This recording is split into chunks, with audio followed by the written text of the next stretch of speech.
Good afternoon, this is Khalifa Bey, and today we're going to do a recording on the ancient royal women and women of Kushite Nubia. And when we say Kushite Nubia, they are pretty much synonymous with one another. Okay, so the first one we're going to get into is the ancient women of Nubia. They had long cloths of leather and linen. They wore leather sandals and caps, close fitting to the head caps. In the Kermit burials, they had mica beads made of Fenians shell, gold and silver from the burial sites. This was seen. That's how we know that this is what they wore, because they were buried in these things.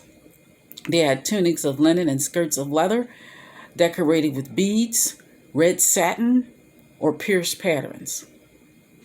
Women were held in very high esteem, and they ran the country in the man's absence.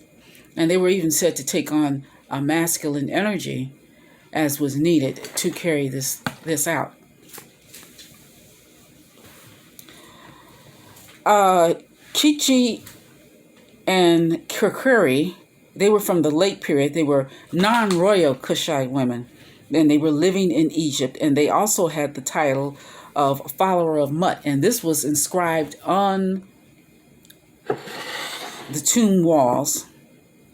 And Songstress of the Interior was also another title given to them, and Amun offering mirrors to the goddess Mut.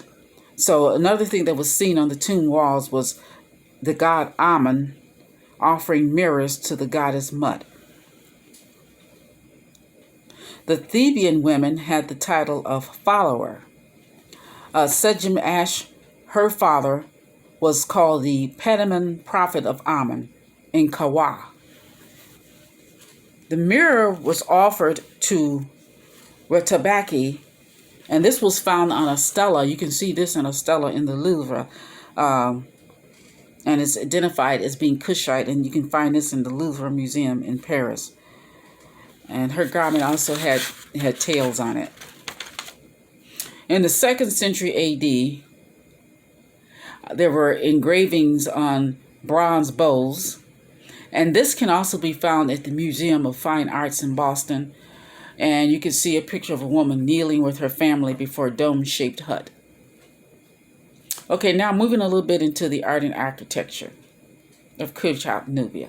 In the 25th dynasty, there were tombs from the tumulus.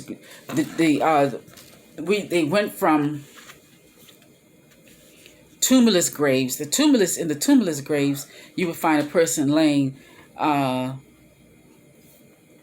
their side. But starting in the 25th dynasty, that's when the pyramid burials began. The divine vulturesses were god wives of Amun. And there were funerary chapels that were within the temple in the precinct of Medinet Huba. Sepenwat II's daughter, Nitosiris, her mother's name was Queen Medyetuwashet. Taharko, who was a Nubian king, he didn't get to finish his pylon for his burial tomb before his death. He did, however, finish a tomb for Mayaya of Thebes, Metunet. And later on, beginning in this 25th dynasty, we see that the arc, or the physiology of the kings became a little bit more masculine. You could see pictures or statues that showed their muscles and the cleavage, not cleavage, but muscles, where their faces were broadened and their eyes were almond-shaped, and they had prominent lower rims.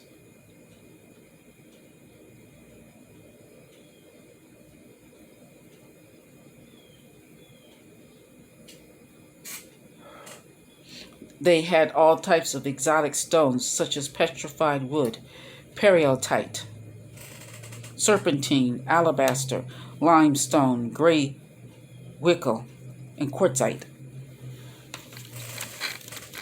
And here we're still talking about the art and architecture of Kushite and Nubia.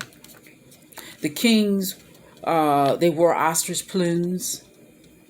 The Nubian royalty had these ostrich plumes on their heads, and they wore the double Uranus,